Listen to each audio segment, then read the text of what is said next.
istirahat. Jadi yang namanya fokus bukan duduk anteng sejam nggak berkutik, itu juga bermasalah gitu.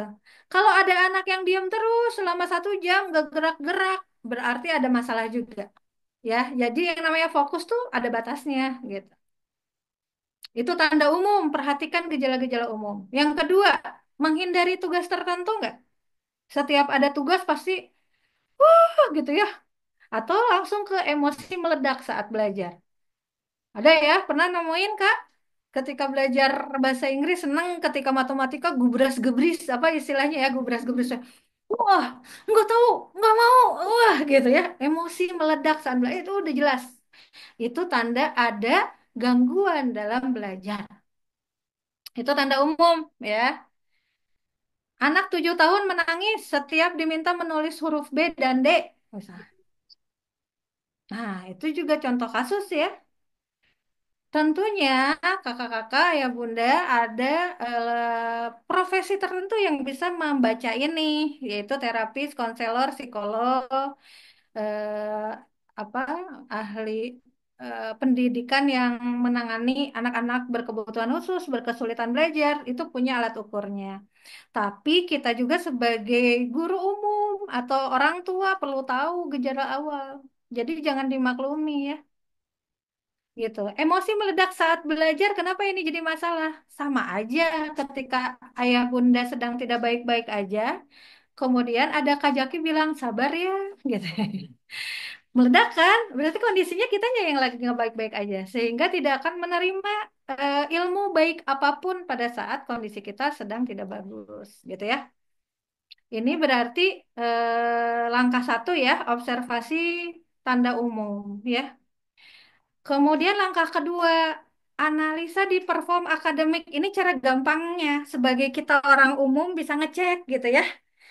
Bandingkan nih nilai antar pelajaran. Jadi ayah bunda saat menerima rapot ya, itu jangan dilihat kenapa nilainya 87 gitu ya. Kenapa nilainya 90 nggak 100? Jangan. Analisanya justru bandingkan nilai yang unggul dan yang kurang unggul ada di mana gitu ya. Bandingkan nilai antar mata pelajaran. Kalau anak dibagikan ulangan, jangan dulu dilihat hasil ulangannya berapa, tapi bagaimana cara anak menjawab ulangannya, gitu. Ya, misalnya anak nih, kalau ngobrol 2 tambah 3 bisa ya, pas ulangan ternyata kesulitan membaca soal cerita. Berarti masalahnya bukan di matematika, masalahnya ada di membaca, gitu ya. Atau contoh nih, nilai IPA-nya 90, matematikanya 40. Berarti ada potensi diskalkulia. Diskalkulia itu adalah salah satu kesulitan belajar yang diakibatkan karena tidak bisa menangkap permasalahan numerik. Misal nih ada anak 1 tambah 3 harusnya 4, dia jawab 1 tambah 3 sama dengan 3. Kenapa? Karena dia mengira tambah itu simbol kali, gitu. Jadi panjang urusannya kalau individual discovery ya, individual learning gitu. Grafik nilai ya dan sebagainya gitu ya. Nah, yang berikutnya tadi yang kedua udah ya, pantau di rapot ya. Yang pertama lihat gejala umum lah ya. Yang ketiga, nah ini nih yang harus dibaca terus berulang Kak. Ayah Bunda ya. Pantau milestone perkembangan anak. Nah, ini kita olah berdasarkan berbagai sumber ya. Ternyata di sini usia berapa tahun aja nih? Kalau tidak mewakili tolong chat ya. Iya. Apakah SD mengalami hambatan? Oh, mengalami. Pokoknya dari anak usia 3 hidup itu ada hambatan, ada kesulitan. Dari mulai borojol ya, oe oe, tah. Anak nggak bisa oe oe. Nah, itu tuh dicek sama dokter. Ada hambatan. Nah, pasti itu mah kesulitan ya kalau nggak oe oe. Kalau hambatan nggak mungkin anak bayi udah bisa mikir ya. Oh itu dokternya kelihatan galak, jadi aku nggak mau ngomong, aku pemalu, nggak gitu ya. Nah, yuk kita simak ya, apa saja sih milestone-nya. Ini ya. Ini nih kakak, ayah bunda lihat di sini, boleh di screenshot juga, boleh disebarkan. Kenapa? Karena hati-hati, waspadalah, waspadalah. Kalau anak sudah di atas 18 tahun, ini kecenderungan permanen, susah diubah. Ada tos kakurungku iganya. Karaos tuh ku kita-kita ada. Saya udah 45 tahun nih. Saya nggak bisa belajar bahasa Korea. Jadi ketika saya kursus bahasa Korea mengalami kesulitan dan hambatan. Mental block udah fix mindset aja susah gitu ya. Sudah susah gitu kalau udah tua, udah dewasa ya. Tapi, nah ini tadi ya, ini bisa diubah. Apa aja milestone-nya? Ini sedikit teoritis ya, silakan aja di SS ya. Di sini saya bikinnya 4 indikator, kakak, ayah, bunda, rekan-rekan ya. Ada kognitif. Kognitif berarti otak berpikir ya, adanya di kepala. Sosial emosi, adanya di jantung ya. Interpersonal skill. Motorik kasar, motorik halus, adanya di good brain. Di indera sensorik ya. Di indera sensorik. Milestone-nya ini sebetulnya gitu ya. 2 tahun, kognitif, menyebut benda, cocokkan bentuk dan warna. Sosial emosi, mulai bermain bersama, menunjukkan emosi sederhana. Senyum, sedih, nih. Marah, nih. Anak 2 tahun marah-marah, jangan dimarahin. Apalagi anak 2 tahun lagi marah, disuruh sabar. Nggak ngerti. Justru anak 2 tahun harus terlihat ekspresi emosinya. Kita banyak kebalik ya. Kita suka nggak kuat sama anak marah ya. Anak marah nggak kuat sama suaranya gitu ya. Motorik kasar, berjalan lancar, naik tangga dibantu gitu ya, masih dibantu 2 tahun. Motorik halus, menumpuk 4-6 balok, mencoret-coret. Kognitif ini larinya ke berpikir ya, ke matematika, ke pengolahan bahasa gitu ya, penalaran. Pokoknya otak berpikir, mempertimbangkan baik buruk, ya. Ini modal yang membedakan manusia dengan makhluk lain, yaitu diberi otak berpikir, gitu. Nah, 2 sampai 6 tahun, golden age-nya ada di sosial emosi, Bunda, di sini, ya. Kognitifnya belum, belum disuruh umur 3 tahun suruh baca, umur 2 tahun disuruh megang pulpen. Salah konsep, mau terhambat nggak nanti di kelas 4 SD-nya? Bahaya, gitu ya. Hitung sederhana aja di umur 6 tahun. Konsep jumlah di 5 tahun, tapi konsep jumlahnya bukan tambah-tambahan puluhan. Pakai simbol plus lagi, bukan. Ini ada kurikulumnya, gitu. Di mana ini tuh seperti tangga, tangga yang ini ya. Kalau di fase ini ada lubangnya, tidak tuntas, maka akan keropos pondasinya, gitu. Naik kelas sih naik kelas, gitu ya. Ke SD sih ke SD, tapi banyak lubangnya di usia dini. Ini golden age-nya di usia apa? Sosial emosi. Ya, motorik kasar, motorik halus dibawa terus-terusan. Kognitif cukup sampai di sini. Ini sebenarnya banyak ya, cuman panjang. Nanti di kelas khusus ya, kalau ayah bunda mau bergabung menjadi tim praktisi pendidikan Komuba, ini pasti dibahas khusus ya. Nah, kemudian di usia SD. Di usia SD, usia emasnya adalah usia berpikir, di kognitif. Jangan kebalik. Di SD misalnya anaknya, Mama, aku mau les nari. Nah, tiba-tiba pas les nari sekali 2 kali gampang. Les yang ketiga kali narinya udah mulai susah. Terus bilang, Mama udahan lah les narinya nggak enakan. Terus kita iyahin. Hati-hati. Kenapa? Karena usia ini otak berpikirnya udah mulai mau matang, siap matang. Kalau anak diajarkan menyerah, maka seumur hidupnya dia akan membentuk sebuah pola. Oh, kalau aku nggak bisa, udahan aja gitu. Di usia kerja hambatannya apa? Belum apa-apa udah mundur ya. Kalau zaman saya dulu dibentak di gimana ya udah hadapi walaupun ada minusnya ya. Walaupun ada. Kalau misalnya anak sekarang belum diapa-apain udah aduh capek soalnya pakai Gojek terus kehujanan apalah pokoknya hambatan-hambatan kecil sehingga tidak diajak berpikir. Nah, 7 tahun kognitifnya apa? Ada gitu ya. Sosial emosinya bagaimana gitu ya. Motorik kasarnya bagaimana? Boleh ini di SS aja ya, disesuaikan dengan usia anak-anak. Sahabat semua ya. Nah, anak saya udah 17 tahun, nggak apa-apa. Tapi cek juga, jangan-jangan hambatan belajar atau kesulitan belajarnya terjadi di usia dini loh, gitu. Jangan-jangan terjadi di usia 7 tahun loh, sehingga memang harus di treatment atau di remedial, ya. Nah, kemudian usia remaja dan dewasa awal. Oke. Ini udah mulai menganalisa secara kompleks ya. Jadi ini usia metik ya, meleteknya anak-anak itu adalah di 15 tahun kognitifnya. Jadi apalagi anak laki-laki. Ada nggak anak laki-laki di SD yang masih main-main gitu ya? Belum serius matematikanya, sabar Ibu. Nah, nanti meleteknya di 15 tahun nih. Asal stimulusnya benar dulu gitu. Anak SD laki-laki belum apal kali-kalian. Ah, sabar dulu deh gitu ya. Tapi sabar teh bukan berarti berhenti belajar ya. Terus aja ajarin. Cuman jangan dulu gimanain gitu ya. Nah, kemudian hubungan romantis, maaf ya ini terlalu konvensional ya karena mengambil dari internasional juga. Mengenal lawan jenis ya, suka terhadap lawan jenis itu hal yang normal sekarang ya. Apalagi sekarang maraknya punten LGBT, pornografi dan sebagainya. Makin kita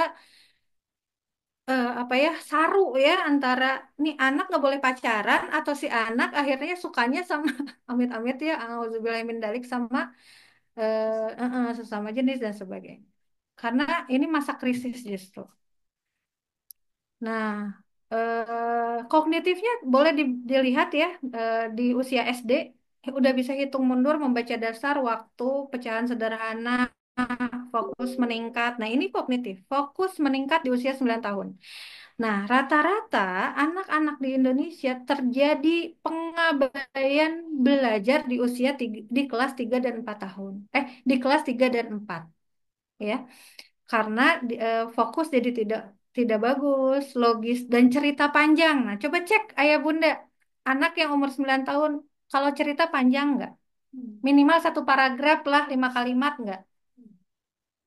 Nah, kalau anaknya masih begitu aja, terserah. Berarti ada permasalahan di kognitif.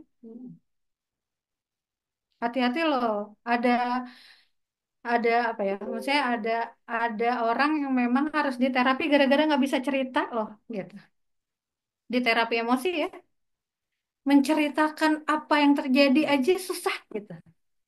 Kenapa kayak gitu? Banyak faktor.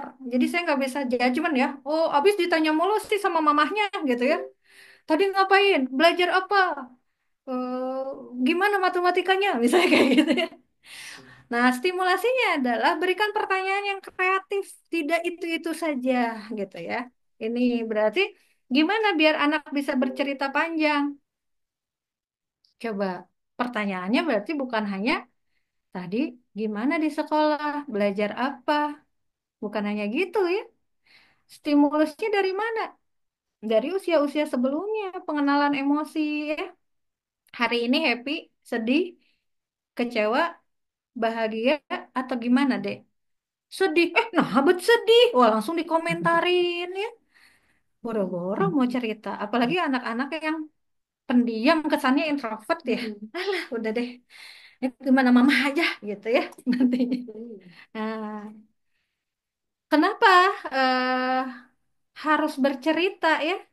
Harus cerita panjang karena nanti kan banyaknya soal itu tekstual ya, teks soal cerita. Masalah hidup banyaknya rumit malah bukan teks lagi, tidak bisa dibaca sama mata, tapi adanya di otak. Makanya harus bisa menulis, harus bisa bercerita itu sejatinya adalah untuk menguraikan masalah kompleks di otak. Nih, 10 tahun udah harus bisa membuat rencana belajar kompleks.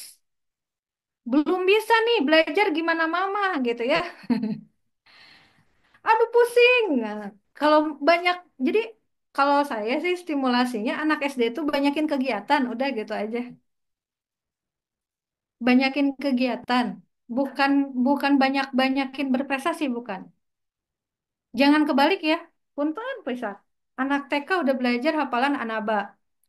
kecintaan sama Tuhan aja belum diajarin loh, gitu. Ya, anak SD udah lomba-lomba hafalan apa? Juz satu, satu juz, dua juz, tiga juz. Tapi cara sholat, bagaimana dia sholat, bagaimana dia butuh terhadap sholat aja belum tertanam. Hati-hati, hati-hati aja, bukan berarti nggak boleh ya. Analoginya adalah ketika anak TK sudah belajar hafalan juz 30, Al-Anbiya, An-Naba, dan sebagainya. Artinya surat pendek yang lain dia sudah hafal. Analoginya ke sana. Artinya dia sudah punya rasa cinta sama Tuhannya. Anak TK itu kecintaan ya, emosi, rasa cinta sama Tuhan, bukan rasa takut sama Tuhan. Nanti Allah marah loh. Kalau nggak sholat masuk neraka loh, bukan ancaman anak TK itu. Tapi kebutuhan rasa cinta sama Allah. Kamu lagi set ya, curhat ya sama Allah. Ajarin curhat sama Allah. Ya Allah, hari ini aku set banget. Ulangi gitu. Jadi ke anak kita cerita, anaknya juga mengulang apa yang kita omongin. Ya Allah, aku capek, misalnya gitu ya. Nah, kitanya juga harus terus berkreasi terus. Nah, baru di SD belajar tentang kewajiban ya. Kenapa sholat itu penting. Eh, Baru nanti ada yang namanya apa ya kan ini ya Kak Jaki ya kalau istilah bakat tuh ada connectness ya. Hidup kamu kacau, perbaiki sholatnya gitu kan ya. Itu kan di usia dewasa ya. Nah, itu udah bisa dikenalkan ketika anak 10 tahun. Kamu nggak tenang, perbaiki sholatnya. Bukan, kamu sholatnya bener nggak? Bukan gitu. Coba pada saat sholat, kamu ngobrol nggak sama Tuhan? Kayak niat juga ya. Pernah nggak kita ngajarin niat sholat ke anak? Eh, Bagaimana? Gini, kalau lagi mau sholat ya, langkah awalnya kan niat ya, sebelum takbir. Gimana niatnya? Kadang nggak pakai niat Arab kan ya? Nah, hah? Kumaha niatnya? Usolli fardu gitu kan ya? Pernah nggak kita mindful sama Allah? Ya Allah, hari ini aku ingin sholat dengan khusyuk. Bantu saya untuk berdialog denganmu. Baru nawa itu, apa usolli fardu dulu gitu ya. Nah, itu tuh untuk melatih mindful pada anak gitu ya. Di milestone perkembangan belajar. Karena ngaruh. Kayak belajar aja. Ayo kita belajar. Ketika belajar, apa yang biasanya teman-teman lakukan? Kalau bekerja aja, nih ada yang bekerja kan? Ayo, jam 9 Teng, atau jam 10 kerja. Terus duduk, terus ngapain? Kajaki deh, ngapain nggak? Atau malah jadi garuk-garuk, aduh, apa ya hari ini ya? Atau begitu datang, makan siang sama apa ya? Atau begitu buka laptop, begitu apa, kita Bismillah ya Allah, izinkan saya fokus dalam bekerja. Afirmasi dulu ya. Bismillah ya Allah, izinkan saya fokus dalam bekerja. Izinkan saya berkahi pekerjaan saya. Pernah begitu nggak? Di dalam belajar pernah nggak diajarkan begitu sama anak? Itu di awal gitu ya. Karena konsep perencanaan nih, rencana belajar kompleks itu harusnya udah ada di kelas di umur 10 tahun. Awal berpikir abstrak tuh. Kan proses berpikir tuh konkret, semi konkret, abstrak gitu ya. Jadi kalau pecahan 1/2 ditambah 1/3 sama dengan 5/6, caranya adalah disamakan penyebutnya itu udah abstrak. Sebelum ke sana, ajarkan anak hal-hal yang konkret dulu. Nah, umur 11 tahun bertanya konsep fokus panjang, gitu ya. Motorik kasar, motorik halus, ini wajib diikuti terus-terusan. Kalau anak kita terpapar gadget, maka harus balas dengan motorik kasar, motorik halus 2 kali lipat waktunya ya. Sejam main HP, 2 jam dia berkeringat gitu ya. Kenapa? Karena kalau main gadget itu emosinya tidak keluar, ada di dalam tubuh dia, gitu ya. Hati-hati. Emosi yang ada di dalam tubuh dia cepat atau lambat akan meledak, meledak dalam bentuk amarah atau dalam bentuk penyakit. Gitu ya. Nah, lanjut. Terakhir di sini ya. Nah, anak 18 tahun itu nggak boleh kena jompo usia dini. Cek deh, anak-anak remaja kita. Banyak capeknya, banyak geraknya, makin dewasa. Goler, merosot, ya. Kayak mau ngerjain 10 project, baru buka laptop aja kayak udah ngerjain 2 jam gitu. Baru buka laptop, main game lagi, ngetik lagi, main game lagi, ngetik lagi, mau makan sambil lihat TikTok misalnya. Udah itu artinya harus dirukiah ya, rukiahnya rukiah ini. Teman-teman rukiah keterampilan belajar ya, bukan bukan berarti ada jin masuk ya, bukan. Itu masalahnya ada di sini. Nih, kemandirian ada di mana? Ada di kognitif. Anak umur 18 tahun di kuliahan orang tuanya masih aktif POMG atau Ikatan Orang Tua Mahasiswa IOM ya. Belum, atau nggak akan mandiri, masih diantar jemput, masih di Duh, jangan deh. Ini berarti milestone-nya ada masalah gitu. Gitu ya. Oke, dari sini mungkin sedikit dulu saya ini ya, ada yang boleh nggak sambil merespon? Dari yang pertanyaan Bu Teti ya tadi, Bu Teli ya, apa kriteria terlambat dari umurkah? Iya, dari milestone, dari sini. Sebenarnya milestone ini saya ambil rangkumannya. Kalau pengen detailnya, nanti boleh request ke Kak Jaki ya. Saya udah ada e-booknya, itu detail banget. Milestone tiap ini gitu ya, tiap usia. Bahkan usia saya 45 tahun aja, udah ada tuh. Oh, saya tuh remedial di sisi ini. Gitu. Ya, usia dewasa juga ada ya milestone-nya. Jadi milestone itu bukan melihat dari anak orang lain, bukan melihat dari capaian-capaian orang lain, tetapi dari seharusnya kita udah mencapai ini, tapi kita belum. Nah, gitu ya. Yang di distrak hambatan yang tulisan kaca. Oh ya betul. Distraksi hambatan yang kesulitan membaca tidak.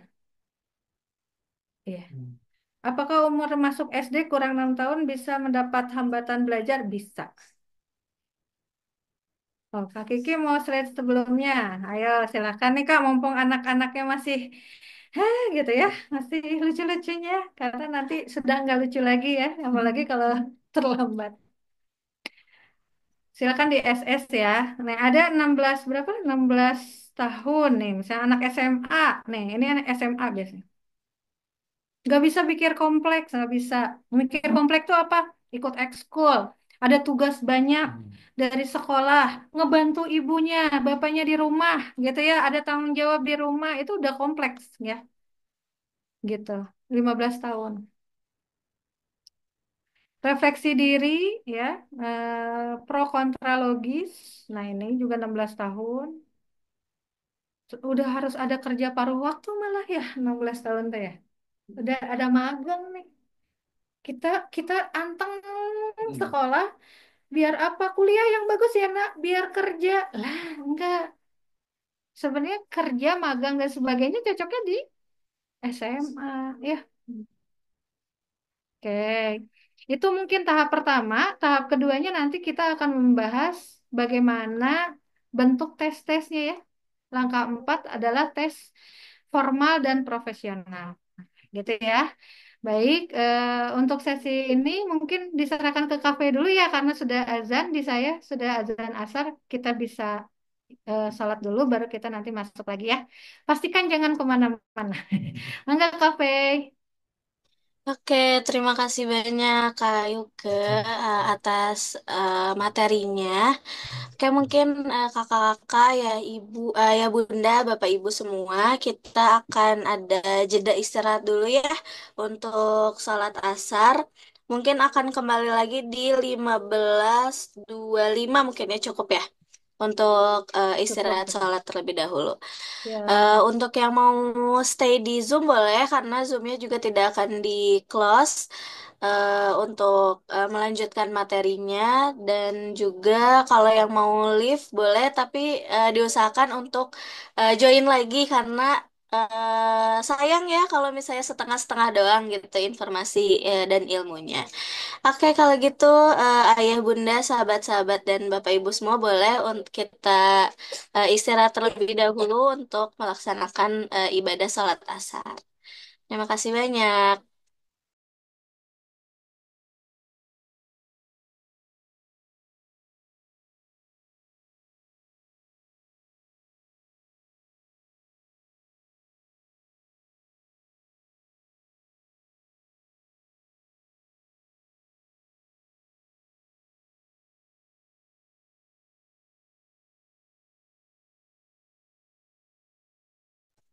Oke, Assalamualaikum kakak-kakak, ibu bapak guru, dan sahabat-sahabat semua. Kita mulai kembali ya di sesi 2 ini. Mungkin untuk yang masih ada pertanyaan atau masih ada yang ingin ditanyakan, boleh di eh, apa di diketik di chat ya, karena khawatir lupa dan agar nanti juga terlihat gitu bisa dibacakan juga pertanyaannya. Oke deh, langsung aja mungkin ya kakak-kakak. Kita sambung ke sesi duanya masih sama Kak Yuke. Ya, siap Kak Faik. Lanjutkan ya. Ya, Tadi ada yang, aduh, slide-nya tidak tadi terbaca ya. Boleh deh nanti di SSSS ya. Nah, silakan nih. Sebetulnya saya berharapnya kalau rekan-rekan punya murid, punya anak yang masih di bawah 18 tahun, eh, saran saya mulai sekarang fokuslah pada milestone ya. Jangan fokus sama, jangan berharap sama output sekolah. Kenapa? Karena sekolah muridnya banyak gitu. Nah, sekolah itu sebetulnya untuk survival skill anak aja gitu ya. Untuk apa ya? Stimulasi lingkungan yang dibuat itu sekolah, yang dibuat dan direncanakan secara kurikulum. Jadi sekolah penting, penting. Untuk apa? Mengenalkan ujian hidup lah ya di sekolah tuh ya ibaratnya. Tapi ya mengenalkan ujian hidup, mengenal karakter guru, karakter siswa, simulasi gitu ya di lingkungan sehingga eh, individu tersebut akan terbiasa dengan berbagai macam karakter dan tantangan hidup.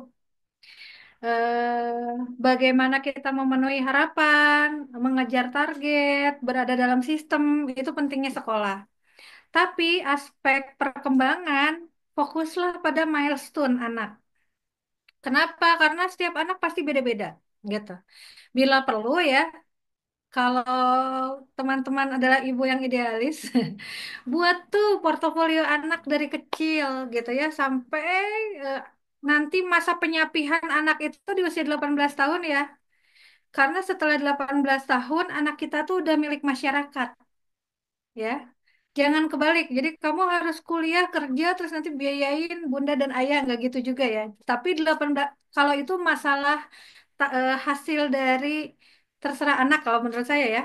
Tapi 18 tahun itu adalah masa lepas penyapihan keempat ya. Penyapihan pertama itu 2 tahun, ASI ya. Penyapihan kedua itu 7 tahun, masa kelengketan ya. Kemudian penyapian ketiga itu sampai 15 tahun, masa kelulusan kemandirian atau kognitif. Nah, penyapian terakhir itu 18 tahun. 18 tahun itu menuju dewasa awal.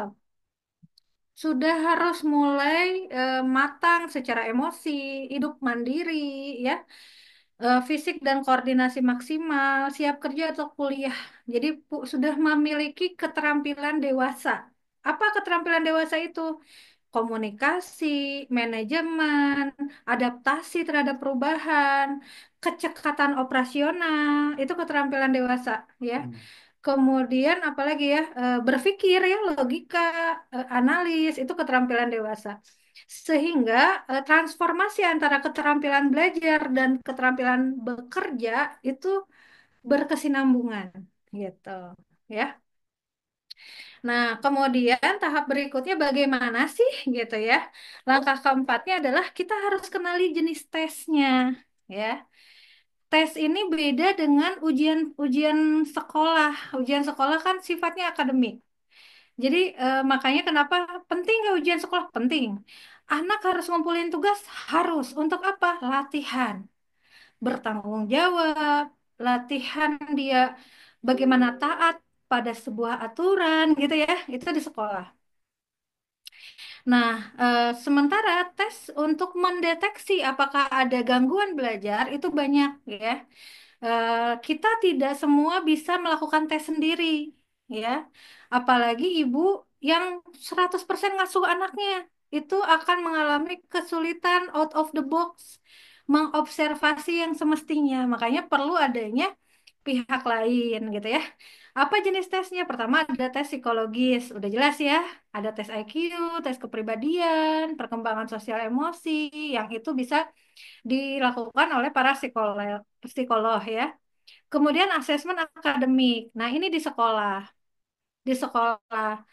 Kalau kita bisa menyimpulkan nilai rapot gitu ya, ulangan, tugas mandiri, kita bisa menginterpretasikan data nilai rapot, berarti kita sudah bisa menganalisa. Tapi kalau kita belum bisa, ini maksudnya apa? Nah, berarti teman-teman harus nyari konsultannya gitu ya. Ini tolong terjemahkan nih gitu ya. Dari hasil laporan nih, ini harus gimana? Nah, itu kayak butuh lingkungan gitu. Nah, di Komuba ada gitu ya. Untuk sama-sama menerjemahkan itu. Kemudian observasi langsung. Observasi itu adalah pengamatan perilaku. Makanya kenapa di TK ada tes kematangan ya. SD yang belum bisa baca tuh tesnya bukan tes baca gitu. Anak saya TK apakah udah mateng? Dicek aja ya, disuruh baca ya udah bisa baca, mateng nggak gitu. Banyak indikator tes itu bisa melalui observasi ya, bisa melihat mikro gestur ya, hasil stimulasi, misalnya hasil mencoret, hasil menggunting ya. Nah, kalau ayah bunda punya anak TK, coba lihat hasil hasil karya anaknya gitu ya. Oh, anak saya TK usia 4 tahun, ngeguntingnya begini. Udah bener nggak? Cara gunting, bahkan ya, cara ngelipat kertas aja ternyata bukan 2 jari dulu ya. Gitu ya Kafe ya? Harus 2 jari dulu. Nah, anak-anak sekarang ngelipat kertasnya 4 jari, langsung ke meja gitu. Harusnya ngelipat kertas tuh 2 jari dulu. 2 jari ini dulu yang utama. Itu tuh pra menulis gitu. Jadi jangan ujuk-ujuk langsung nulis huruf A kalau ngelipat aja masih pakai alat bantu gitu ya. Terus apa lagi nih Kafe? Boleh dibantu nih Kafe kan kemarin praktikum psikologi tentang motorik halus ya. Boleh Kafe sedikit sharing ya. Kayak gimana nih bocorannya biar kita juga pada tahu ya. Harus apa dulu tahapnya? Mungkin ini ke Kak Umi dari cara memegang pensil juga tuh. Nah itu juga ternyata kalau untuk anak usia 5 tahun ke bawah itu cara memegang pensilnya tuh harusnya dengan 3 jari, yaitu jari Hmm. jempol, jari telunjuk, dan tumpuannya di jari tengah. Nah, Nah, biasanya anak umur 5 tahun zaman sekarang itu tumpuannya ada di jari manis karena kan memang kita taunya cara menulis itu cara memegang pensil itu kayak gitu ya. Tapi ternyata harusnya dengan 3 jari. Terus juga dari cara menyusun balok, menyusun kubus yang harus stabil gitu ya, menyusun sampai ke atas, membuat menara, membuat jembatan, itu kestabilannya juga dilihat. Terus ya. juga cara meronce atau memasukkan manik-manik ke dalam tali dengan Hmm. memegang bendanya itu juga dengan 2 jari gitu, dengan jari jempol dan jari Hmm. telunjuk. Melipat juga tadi betul sama apa ya, Jadi menulis. kekuatan utamanya telunjuk sama Iya, jempol. iya, Oh, jempol pantesan dan ada lagunya telunjuk. ya. Iya, Salah. betul. Jari dan jempol ya itu. Bukan telunjuknya jempol tangan. Itu nyambung. Gitu. Iya, iya, iya betul ya. Nah, ini terkadang terlewat. Terlewat karena kita fokusnya ke hasil. Kok anak saya belum bisa lipat? Gitu ya. Akhirnya ya udah yang penting bisa lipat gitu kan. Kok anak saya belum bisa baca? Ya udah akhirnya mengabaikan langkah-langkah step-step yang tadi. Sehingga bisa bacanya, tapi tidak tidak menyukai membaca. Beda ya. Anak target kita kan anak tuh nanti bisa mengamati, bisa suka membaca, bisa mengobservasi ketelitian matanya di usia dewasa gitu ya. Di SD aja baca aja nggak suka, tapi baca bisa. Nah itu beda. Suka membaca dan bisa membaca mana yang lebih penting? Suka dulu. Tanamkan suka dulu. Nah, menanamkan cinta, suka itu ada di usia dini. Gitu. Baru benar-benar caranya kayak gitu ya. Itu ke sana. Nulis. Ngaruhnya kemana? Nanti pegel tuh di SD. Makanya ada grafologi ya. Kenapa I-nya titiknya pakai strip? Anaknya jadi mudah tersinggung atau tulisannya tebel-tebel, ada emosi yang terpendam. Kenapa seperti itu? Karena memang ada lompatan-lompatan perkembangan yang memang belum tuntas. Atau misalnya lebih spesifiknya lagi, biasanya di tes psikologi ditanya ya, Kafe waktu kecilnya ngesot, ngerondang, atau langsung lari gitu ya. Nah, kadang terlihat keren ya Kafe. Anak saya mah langsung jalan kok 9 bulan. Padahal itu sangat tidak keren ya.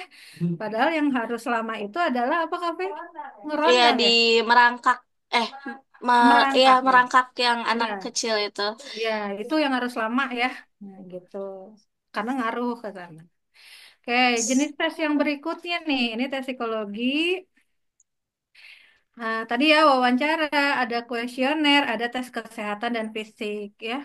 Kemudian ada juga alat tes. Nah, ini untuk disleksia nih, ada nggak alat tesnya? Ada. Nah, ini tapi nggak usah dipelajari ya sekarang ya, karena panjang gitu. Tapi ini bisa terdetek ya lewat beberapa alat tes. Disleksia itu gangguan membaca, menulis, mengeja secara umum ya. Kesadaran fonologis, penguraian ya, kelancaran membaca dan pemahaman, dan penamaan cepat itu dia lemah disleksia tuh ya. Kemudian yang kedua ada yang namanya disgrafia. Disgrafia itu kesulitan menulis akibat gangguan motorik halus. Kayak tadi meronce ya awalnya itu dan atau memproses bahasa.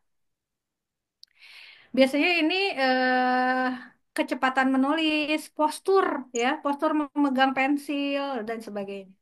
Nah, yang ketiga ada yang namanya diskalkulia tadi ya, kalkulus ya. Kalkulus itu berarti lebih ke simbol-simbol numerik atau matematika. Nah, ini kesulitan memahami konsep matematika dan simbol numerik.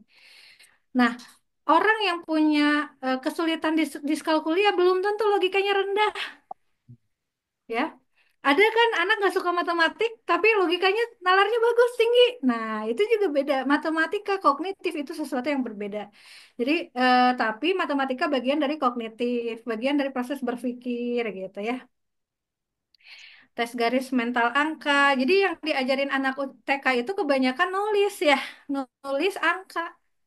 Bukan penghayatan, pemaknaan, kekekalan atau manipulasi angka gitu lah, yang kayak gitunya lah. Nanti ini kita alhamdulillah Kak Jaki akan ada instrumen untuk matematika usia dini. Nah, ini ada nggak Kak Abdul di sini ya? Kita akan buat instrumen matematika usia dini itu gimana sih? Kebanyakan coba teman-teman usia dini itu banyaknya apa? Nulis lagi, nulis lagi. Lihat di Canva.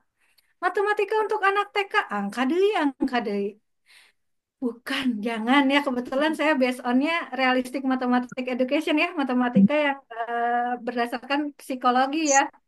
Jadi hati-hati ya. Banyak terjadi anak-anak berkesulitan belajar matematika itu karena di usia dininya nggak tuntas gitu, bermain matematikanya.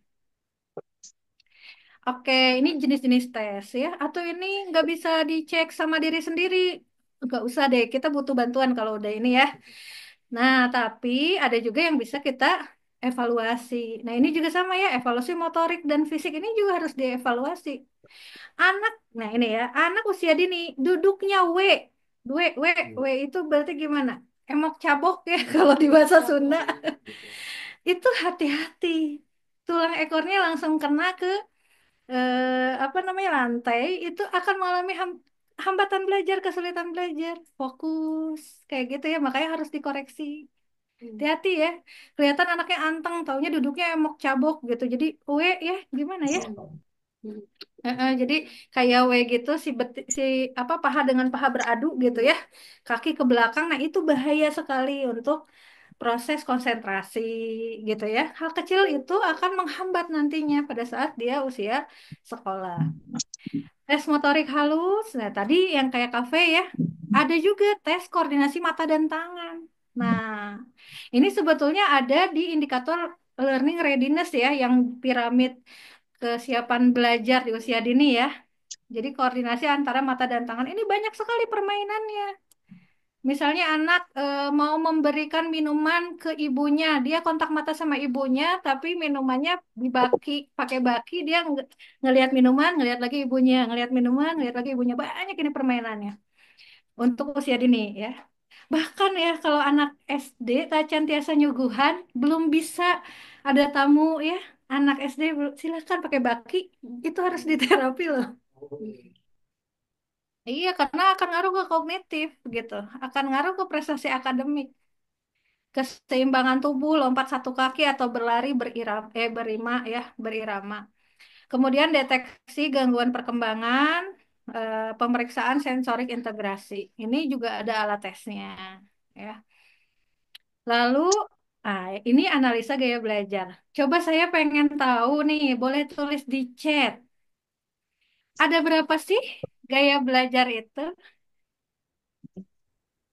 Boleh yang paling mendekati? Ada door prize Kak Jaki sekarang teh? Ada ya? Nah, udah ada nih. Ada berapa sih gaya belajar tuh? Tiga. Ya, ayo, berapa aja dulu? Ada berapakah gaya belajar? Ayo, boleh nih dijawab di chat karena siapa Oke, tahu dapat. ada empat. Ya. Ada lima. Ada Waduh, jadi berapa delapan. ya? Wah, Bu Marlinda tuh delapan apa aja tuh? Ya, gini ya. Nah, sekarang pertanyaan kedua. Apakah ketika anak gaya belajarnya visual, fokus belajarnya hanya untuk visual saja, dengan mengabaikan gaya belajar yang rendah? Wah, kalau sih tidak, tidak, tidak. Betul ya. Ini paradigma lama. Jadi kalau ayah bunda mendapatkan materi gaya belajar anak ada tiga, visual, kinestetik, audio. Anak audio banyakin ngobrol, nggak apa-apa, nggak suka nulis juga kan audio. Salah besar. Karena anak sekolah harus multi modalitas stimulusnya. Harus semua distimulus. Karena kita nggak tahu ujian hidup mereka akan menempa area mananya. Ketika menempa area tidak berbakat ya berarti dia setidaknya udah mengenal gitu ya. Yuk kita bahas ya gaya belajar. Nah ini mah boleh, siapapun harus tahu ya. Betul tadi yang pertama itu gaya belajar ada visual. Karakteristiknya belajar melalui gambar, diagram, warna, media visual. Nih, kalau di sekolah, matematikanya guru nggak pernah nulis, nggak pernah memberikan rumus infografik ya, nggak pernah melihatkan medianya terlihat, berarti belum multimodalitas ya. Kemudian ada auditif. Auditif belajar melalui suara, diskusi, dan penjelasan lisan. Anak saya mah nggak suka ngomong, pendiam, senangnya nulis. Berarti nggak usah ngomong, salah ya. Nih, ada artisnya di sini, matematika menyanyikan rumus matematika. Ada ya videonya, Kak Jaki nanti boleh share di grup deh bonus. Artisnya Misty nih. Terus mendengar podcast sains. Nah, anak anak visual tetap harus diajarin nyanyi gitu. Anak visual tetap harus diajarin ngomong gitu ya. Bukan berarti harus spesial. Kinestetik ini udah sering ya. Oke, ada lagi nggak? Ada ternyata. Yang keempat adalah membaca dan menulis sekarang sudah masuk ke gaya belajar. Menulis itu bukan gaya belajar visual, gitu ya. Belajar melalui teks, catatan, dan tulisan. Contoh misalnya, ada kakak-kakak kalau dapat ilmu pasti harus nulis ya. Nah, berarti gaya belajarnya menulis, ya. Kemudian yang kelima adalah sosial juga, ini adalah gaya belajar.